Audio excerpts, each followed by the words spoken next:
Rabiu Kwankwaso, former governor of Kanu State and the 2023 presidential candidate of the New Nigeria's People's Party on Thursday, accused the federal government of prioritizing resource allocation and infrastructural development in one region of the country, specifically the South, while neglecting the North.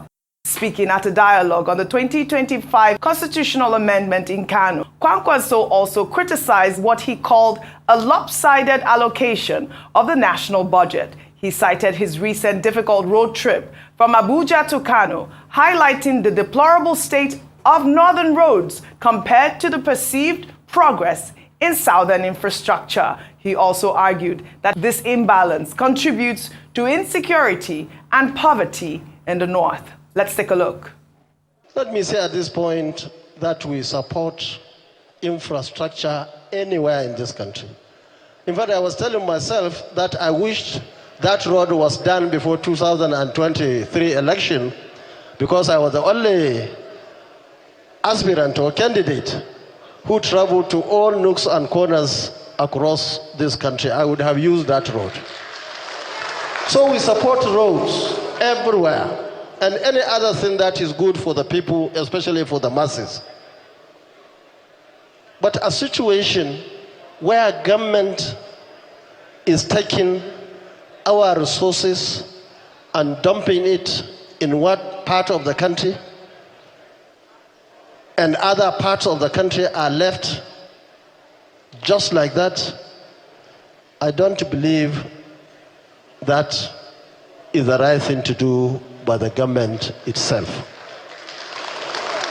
And this is the time for the government to change, to convince our people that the government is not just on one side of the country. All right. I mean, this is a valid concern, Rufai Oseni. But, it has gotten, a lot of reactions. And I'll take one before I come to you. This is from Amos Osime, who wrote on X, "While I may support Tinubu, Kwankwaso's divisive rhetoric and tribal antagonism hinder Nigeria's progress. It's notable he didn't raise similar concerns during Buhari's presidency. The sense of entitlement among some northern politicians could exacerbate divisions and potentially lead to the country's fragmentation.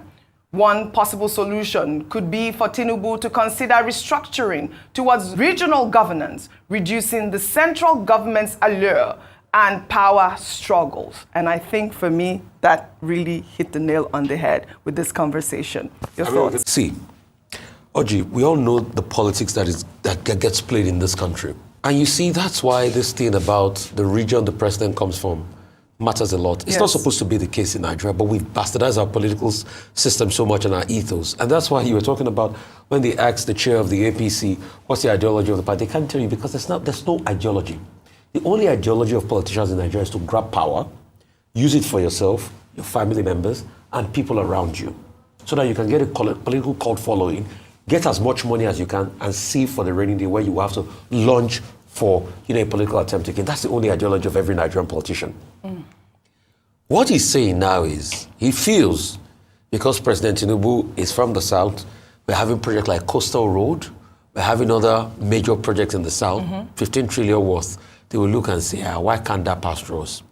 But the same people have nothing to say when President Buhari did a Kanu Maradi line. Those were the questions. That a lot of us argued here. There was nothing wrong with it. When most of the infrastructure and the projects were done in parts of the north, there was nothing wrong with it. But here they feel, he's doing Coastal Road, he's doing this. He said the infrastructure is way better. Where are the roads in the southwest? Try traveling. I travel a lot on the highway. The Benin-Shagamu interchange is not any better. Yeah. The road that had problems around the Lishon area is still as terrible as no man's business. So where is the so-called infrastructure in the southwest that they are doing, that they claim that they are doing? We are all caught in this quagmire of bad roads in the country, spanning across close to the over 200,000 kilometers of roads we have. It's mostly bad, in deplorable condition. So this idea to regionalize it and say, oh, Tinubu is doing a lot in the South, they are doing everything, and he's telling it to a captive audience, that's not the way to go. But that's the game politicians play when it's close to politics, period. So him that is trying to talk as if we have the best of roads in this, on the stretch, when you look at quality of road in some other parts of this country, it's probably even better than where he's claiming that the South has a very good stretch of road. Yes. Is it not the same South we are? Don't we do road trips in this country? I mean, Oji, I do a lot of road trips. I know you do. I don't know of you. I know you do. You get. Yes. So there's nothing there. It's just this north and south divide. But you see, Nigeria will never move forward as long as we don't put competence on the table in the north and south divide. Maybe in our lifetime or in our children's lifetime, we will be able to have people that will say beyond this. But it will continue. If a northern leader gets in there tomorrow, somebody from the south will come the next minute and say the same thing. It's this ding-dong affair, but it doesn't move Nigeria forward. 30 seconds. What are we dealing with here? We're dealing with the politics of ethnicity and geography, the north-south divide. Now, when the Western press says, oh, Nigeria is where north versus south and all that, we don't like it. We try to correct them and say, no, the country is not that homogeneously divided. But the truth of the matter is that some people, politicians, political leaders, they piggyback on politics of geography and also religion and also ethnicity. Now, Dr. Kwankwaso was speaking at the dialogue, constitutional dialogue in Kanu, and it was at that forum that he made that point. Number one, he says in the allocation of budget, that budget allocation favors one part of the country against the other. It did not provide the evidence. That's the kind of thing that can cause problems in the country. As a statesman, I think that you should not talk about lopsided allocation of national budget without having the right evidence. Two, he talked about routes. He said he traveled from Abuja to Kaduna, Kano to wherever, and Kano to Kaduna to Abuja, and that the roads were bad. The roads are also bad in other parts of the country. But what we can say is not to play ethnic politics. That is it. Is to say that the government should be committed. After all, the Ministry of Works says they are doing so many roads. And then he had the very, emotional beef, more or less, about the Lagos-Calabar highway. Yes. And also, I heard that there is a new proposal that they're asking for more money for that highway. I heard about $47 million.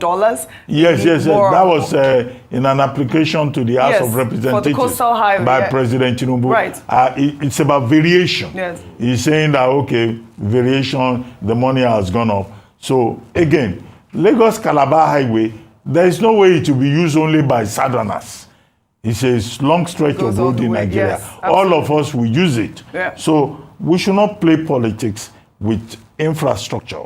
President Tinubu has said, oh, he's interested in infrastructure development and all that. We may not agree with the fact that the administration is trying to borrow more money. They have even sent another application to borrow more money. Yes, I saw that. And they are saying, oh, the threshold that we have reached is 50%, whereas the UN regulated threshold is 56%. Must you borrow everything? So that my great-grandchildren will be the ones to pay for it. This is it. So these are the questions that we raise. All right. So if they say borrow till 56%, then you say, we have not borrowed enough. And then the money is not used for productivity. Come on. Those are the kind of points that can be made. But this north-south politics, I think that Dr. Kwankwaso should rise above that as a statesman. Well said. Dr. Kwankwaso, please try traveling for Warri to Benin and see the state of the road that is saying is very good in the south. All right. You should just try Warri to Benin. All right. Dr. Abati, my reply to you, is it your borrowing? What is your is it your borrowing? Leave them, let them borrow everything. Well, all right. I was just kidding.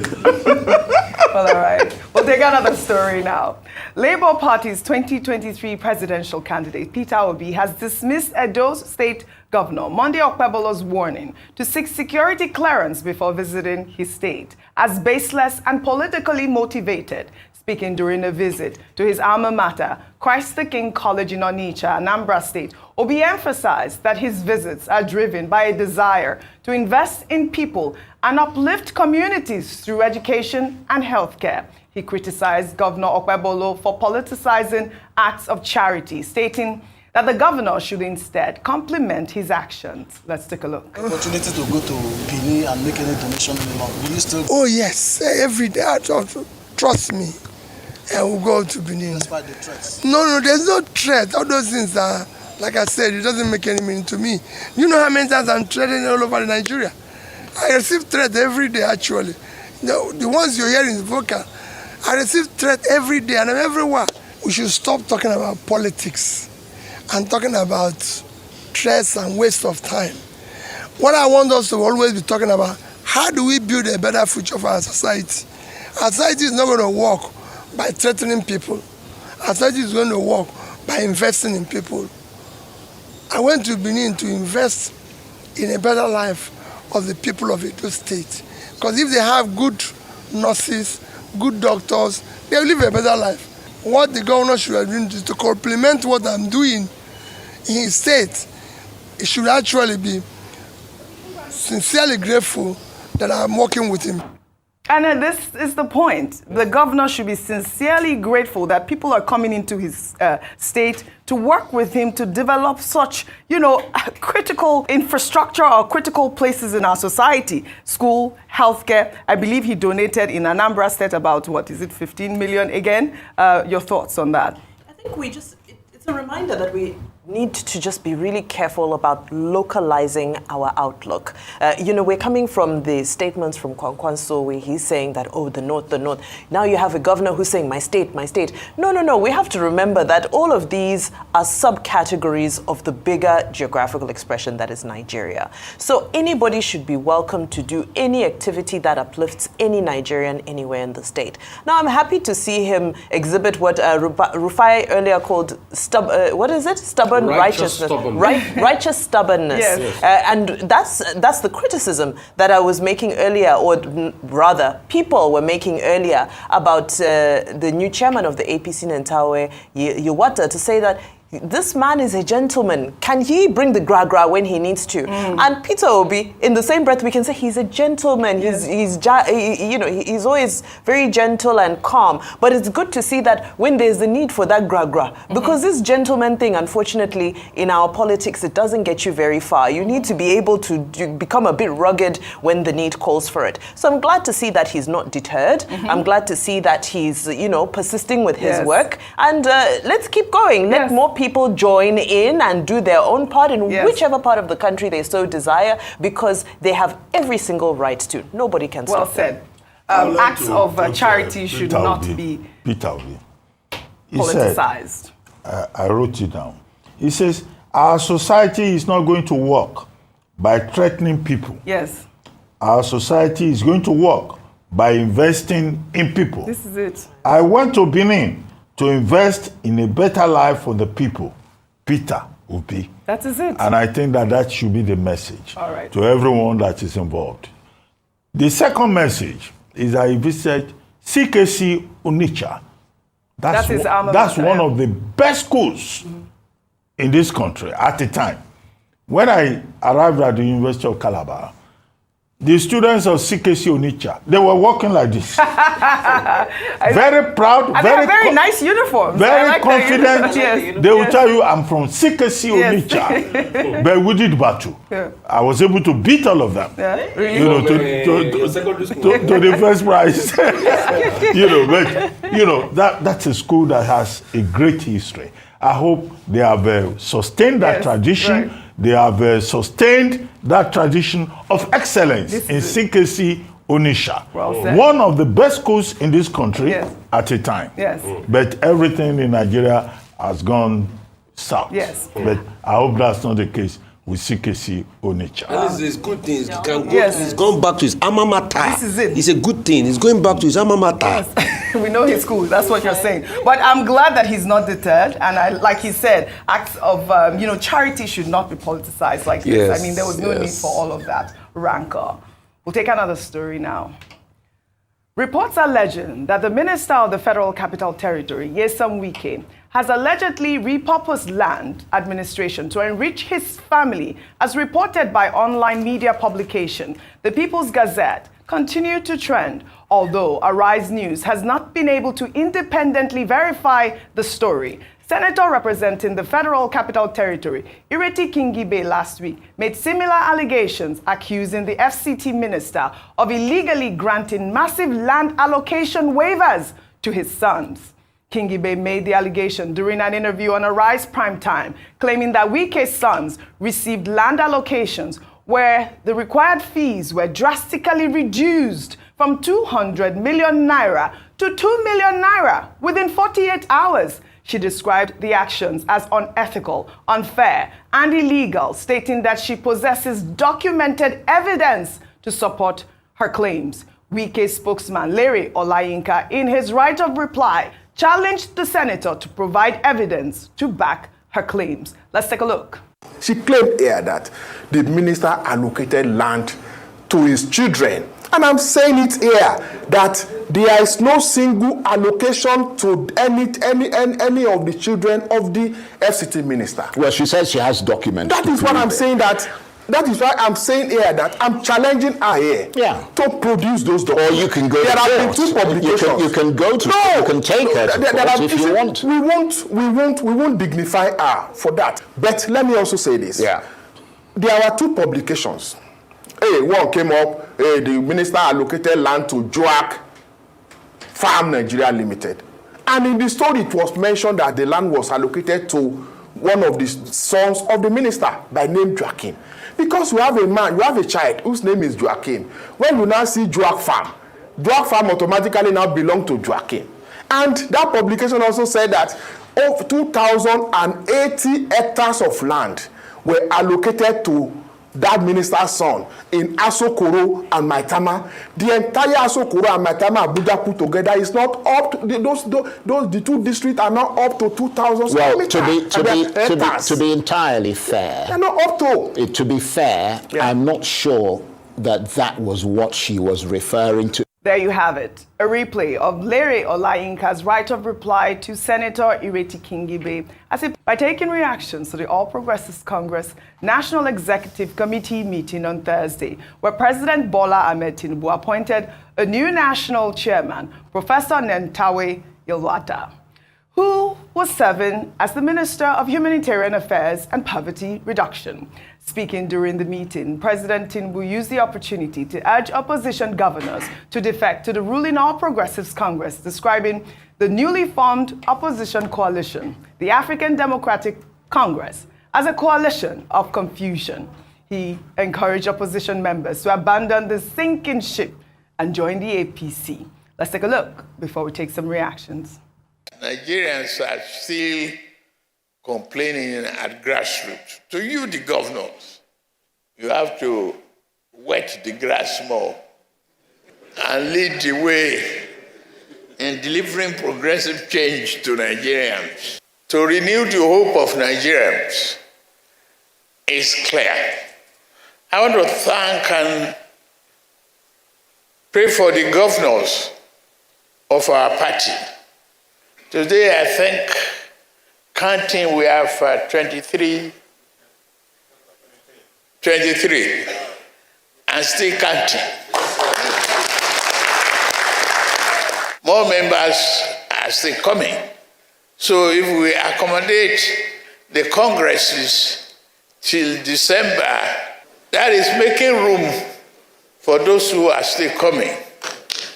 And it's not a bad idea to abandon the sinking ship and be absent from a coalition of confusions.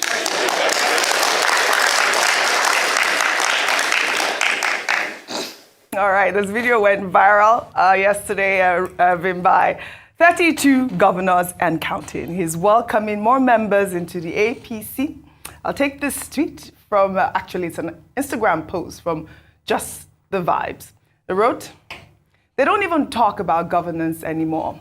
All they talk about is how to capture Nigeria and turn it into a tyranny, one-party state. You want to do one-party state like China, but can you abide by the same laws? Because China sends looters to their death, but you all give them new positions in government. That was tongue-in-cheek. Obviously, that's what they do in China. But obviously, the president is not shying away from welcoming people, more people into the party.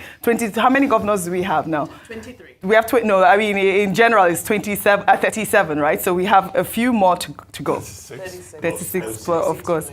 Go ahead. Well, I mean, gosh, they're moving in that direction. It's interesting to note that conversation around a one-party state has died down. Remember, it was a talking point for a long time, a couple of months ago, but suddenly it has simmered down. But if you look at the fact that in the National Assembly, in the Senate specifically, you're sitting with 70 APC senators out of 109 seats available. Of course, 2 of those are vacant at the moment. So technically, APC currently holds a 2/3 majority. Of course, the official number is 73, but we're waiting for those 2 seats to be filled, Edo and I think it's Anambra.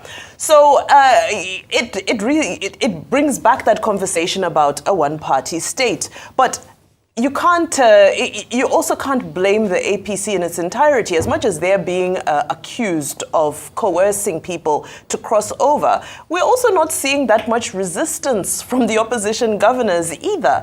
The body language is that, well, as long as their personal needs are met, they're ready to do whatever they need to do and dance with whoever they need to dance to, so that personal ambitions can be fulfilled. And that's the unfortunate part. I saw the new chairman of APC last night being interviewed, and he was asked by the interviewer, what's your ideology? Right? What do you stand? What is your ideology? Are you centrist? Are you left to the center, right of the center? And he said progressive. And he said, okay, but is it more to the left, more to the right? And he said, our ideology is progressive. Yes, you know, so it just goes to show you that it's about elections, winning elections. Yes, the president is encouraging the governors and the subnationals to ensure that the goodness trickles down to the people. But I made a very important point earlier, which is that, well, we can't speak of we can't read the Governor's Riot Act to say let the people in the grassroots feel whatever goodness is happening is said to be happening. I need to add that. Is said to be happening in the economy when we have a ruling that gives local governments autonomy that has still not been implemented 1 year later, because the local government, that tier of government, is where the grassroots are really supposed to feel this humidity that the president is talking about. But all in all, I think it was a great day for APC, and wish them all the best. All right. Well, before I come to you, Dr. Abati, meanwhile, young people trooped out in Plateau State to celebrate the appointment of Professor Nnamdi Yilwada as the new national chairman of the All Progressives Congress. Professor Yilwada was a former governorship candidate of the APC in the state. Let's take a look.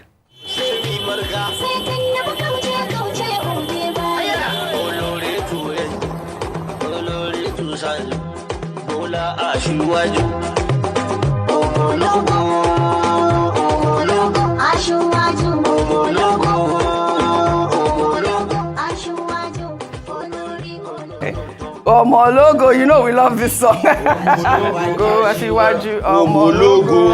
I mean, what is Omologo? It's not right? Omologo. It's Omologo. Omologo.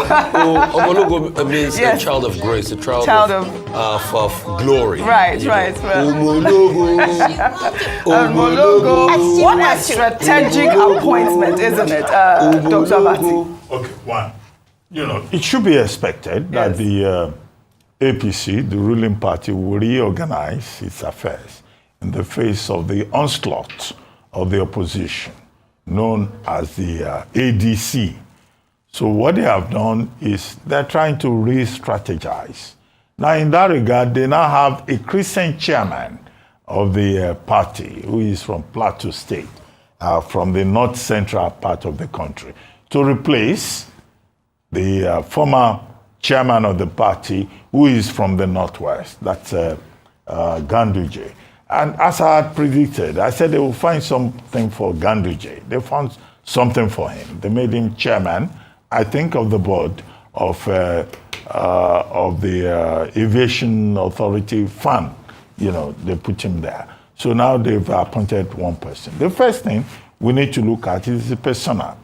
Ganduje was a very, frontal, aggressive, loyalist, I don't want to use the word sycophantic supporter of President Bola Ahmed Tinubu. But now they have another person, former Minister of the Humanitarian Affairs, who was here, who attended, this very program, who came across as somebody, much sober, much calmer, and we would like to see how it turns out as chairman of the party. But the major challenge facing the APC will be unity within its ranks, will be also how they address the challenge of this grand coalition of opposition that has emerged. Now, he was nominated by Hope Uzodinma. He was seconded, that motion was seconded by Tajuddin Abbas, yes. Honorable Tajuddin Abbas, yes. Dr. Abbas, Speaker of the House of Representatives. And the expectation within the party is that it will be a unifying force. Correct. Now, the second thing is that, okay, apart from the new chairman expressing gratitude and all of that, within the context of that event, Tajuddin Abbas called ADC a coalition of desperate people. APC as a confused party that has internal problems. Labour Party as a party that is also embroiled in crisis. President Bola Ahmed Tinubu, in his own statement, says that these are confusionists. However, what we must stress is that this is a democracy. In a democracy, there is room for the opposition. In 2027, the major challenge that President Bola Ahmed Tinubu faces is to make sure that the Nigerian people are the ones who decide. Right. So we are not interested in the rhetoric of political parties. We are more interested in how the people decide. Number 3, the APC has decided to reorganize itself by changing the post. They now have a chairman from the North Central. They have now decided that the North Central should also have the position of the legal advisor. Now, the position of the Deputy National Secretary. The legal advisor has been moved to another zone. The members of the National Working Committee, they've been told they can survive for the next 1 year. So this is a party reorganizing itself. How that works out, whatever their machinations or calculations, it is the people of Nigeria that should be empowered in 2027 for us to decide the future of this country. Let the people so it's not the future of APC, it's the future of Nigeria that is paramount. If there is any region that should be complaining, I think it should be the Southeast, a region that was neglected for 8 good years of the Buhari's government. And even under Tinubu's government, is there any major project in Ebola? No. Igbo businesses are suffering. Igbo businesses are the ones really suffering. You must have heard that 70% of the containers being cleared in Lagos head to the Southeast. You know what that means? Taking your container from Lagos to the Southeast. You pay double. You pay double. That's why some businesses prefer to even come to Lagos to make their purchase, because they will get it cheaper. For the person who is taking his container to the Southeast will have to pay extra. You settle customs, settle police, settle all kinds of people, military and the rest of them, before, assuming you are moving from Lagos to Aba. Do you know how many checkpoints you are going to meet on the way?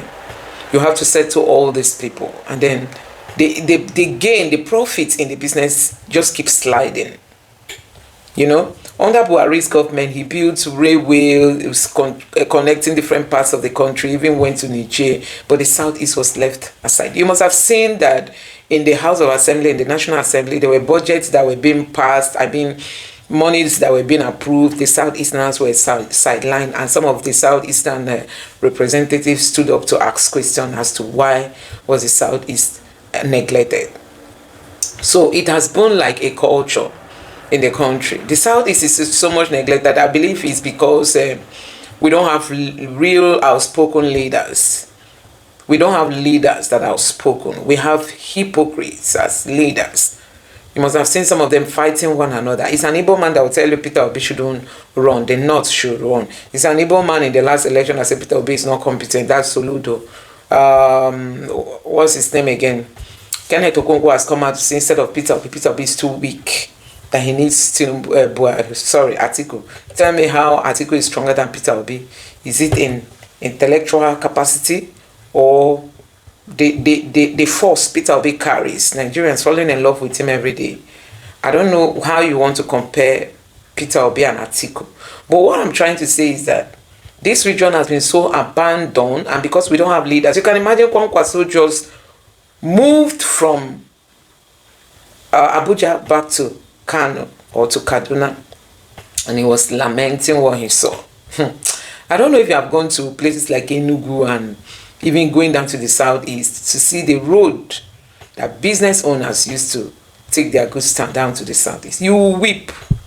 Kwankwaso just saw this one and he came out to say, see, Tinubu, the North is not going to vote for you because you've so much neglected our region. You are pumping all the money in the South. When he says South, he generalized South. Instead of him to call Lagos, he's generalizing South. What I mean South is also the Southeast. Imo State is included, or Anambra, or Enugu, or Ebonyi, or Abia. Where?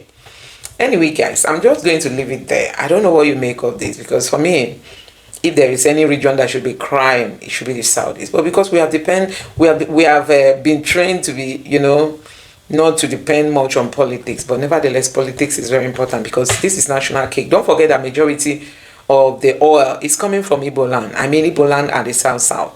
Southeast and the South-South. They are the major source of oil that this country is depending on. But see, they are the most neglected. When you go to River State, some areas don't even have pipe-on water. They don't have anything. But you see how Tinubu is pushing money on Lagos. That's how when they say Milokon, it's my turn. Everybody is coming as it's my turn to develop my area. Peter Obi is the only one saying if I get there, it's going to be for everybody. But anybody else coming is talking about his area. Kwankwaso is saying the North is being neglected. What does that mean? If he gets the position, he's going to work on he's going to focus on the North. So guys, I don't even know how to describe what is happening in this country, but I just want to urge you guys, looking at Peter Obi, I think it's just that one person who is at the center, who is willing to carry every part of this country along. Now, before I end this video, I want you guys to remember that the electoral reform is something everybody should pay attention to. It is time to start raising alarm. It's time to start talking about it. Electoral reform, obedience, get out of your comfort zones, start protesting, start raising awareness, start talking about it, use your platforms, call out the Senate President, the House of Speaker, the Speaker of the House, call them out. They should listen to those who have dropped the demand for electoral reform. They should start it. We want it, and we want it to work come 2027. Anyway, guys, let me know your thoughts on all this in the comment section below. Please don't forget to subscribe and turn on the notification bell. Thank you.